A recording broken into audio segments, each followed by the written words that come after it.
Transform, I'm Chappers, and I'm here to tell you all about bending and vibrato in my own special and unique way, and that means we're going to have some hard work ahead of us, but that's good because it's going to turn you into the best transformer you could ever imagine you could be. Or we're going to work on some bending and vibrato that might hurt your fingertips, but that's fine. Fingertips were made to be punished to deactivate BCAM. So here's what never to do. What you don't want to do is sit like this and try and bend a note and it hurt and get frustrated and then leave it alone and just don't bother working on bending and vibrato. That's never going to help you. You need to learn the ergonomics of the way your body fits to the guitar when you're doing this. And it's absolutely key to think of the chain of mechanics that lead up to a bend. That means that the bend doesn't start at your fingertips. The bend starts at your shoulder. So shoulder to the elbow to the wrist to the finger, and really it starts in the brain and I guess the stardust that created us in the early primordial days when we were merely atoms floating around this universe. So if we start in a proper position, like the way you would sit comfortably relaxed if you had a beautiful Swamp Ash ML1 on your lap, which I'm sure some of you will do. If you do, leave a comment in the comment section below saying I have a Swamp Ash ML1 Chappers, and I will bless you with a thumb up. So, oh, sounds so nice. So let's start with the shoulder. It should just be chilled. Everything should be chilled. Nothing should be holding tension. You look at the best guitar players in the world, and when they're on stage, they're chilled. People like Joe Satch, people like Slash, people like Peter Green, people like B.B. King. They're relaxed. Their bodies are flowing perfectly. So if you're doing this, it's a bad sign. Drop the shoulders, and the elbow has to drop too. You don't want it up here. If it's up here, the shoulder's in tension. You can't hold that for a long time. You want to be able to play for 2 hours non-stop without any problems at all. So relax the shoulder, relax the elbow. Then bring the hand to the fretboard. And for bending, what you really need is a door handle opening type of movement. Here's how I teach this, or used to teach this to beginners that came from private tuition. I would say if you just kind of grab the neck the way you would grab a baseball bat or a sword or a cucumber or whatever, and then just take your third finger anywhere on the fretboard you want. We're not even going to bend a string now, we're just going to go through the mechanics. So the third finger, as you can see on BCAM here, is just touching a string. Now all I want you to do is observe the gap between the sort of the pad of my little finger and the neck. There is a gap there, and if I close that gap so my hand is flush against the guitar, my third finger moves. You see that? I'll try and give you a real close-up look. That is how you bend a string on a guitar. It's a twisting action that the forearm does. My fingers do not bend the string by flexing and contracting. That would be folly. It's a full forearm, large muscle movement which gives you more control over the action. Now if you attach your finger to the string and do that, then if I activate the silverback, then you get a bend. And what I'm doing is I'm using 2 fingers on the same string. My thumb is here as a fulcrum point, not to pull against. It's just like a compass. You put the spike in the paper and you draw the arc. My thumb is the spike. So it just stays there for support, and then my forearm twists.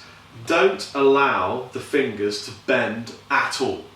Imagine them to be encased in concrete, so they're rigid and the forearm drives them up. That's how you bend on a guitar with the third finger.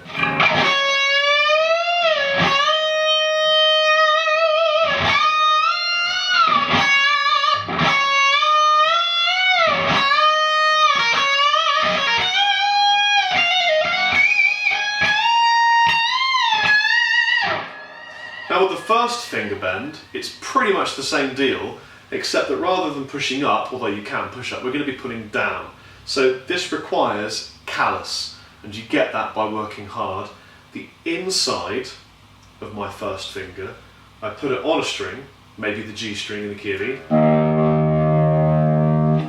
By the way, I'm in E flat.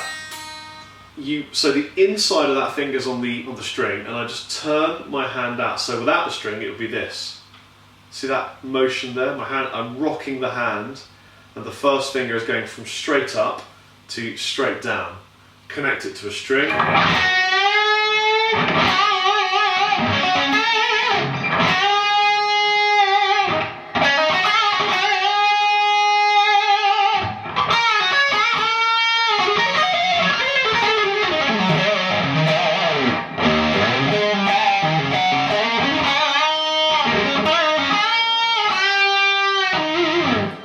So I'm just turning that first finger out to cause that bend. What's the difference between bending and vibrato? Vibrato is controlled, repetitive bending. It's just a bend, but it's controlled and it's repetitive. So for example, here's a bend, semitone bend. Here is a semitone vibrato. I just bent, returned it, bent it, returned it.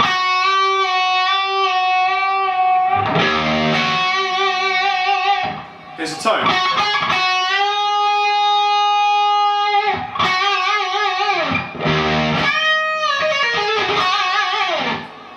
Tone-wide vibrato. Thank the Malmsteen Lord for it. I love it. So yes, bending and vibrato, much the same thing, the same physical functions take place to perform both a bend or a vibrate. But what you might find challenging, hard, something you should try out is to do a bend and then do vibrato at the end of the bend, a bit like Clapton would do, something like this.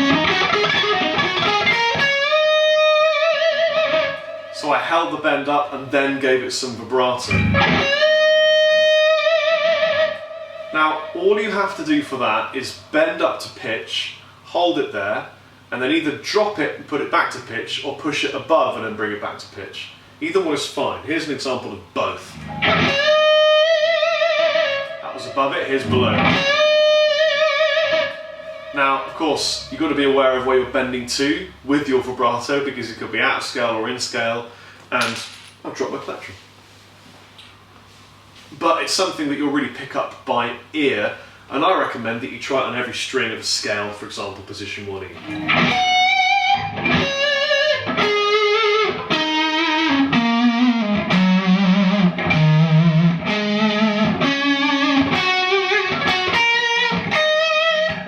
I'm actually pushing up instead of pulling down because I fall off the world, which Steve Vai does sometimes and sounds cool, but I don't.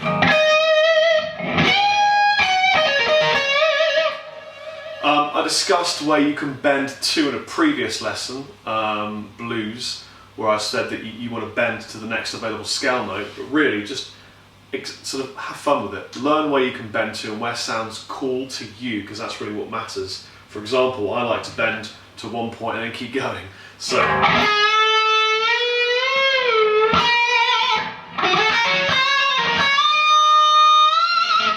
which is kind of a Gilmore thing, because actually he has a house behind me here in sunny Brighton, which is kind of a nice thing as well.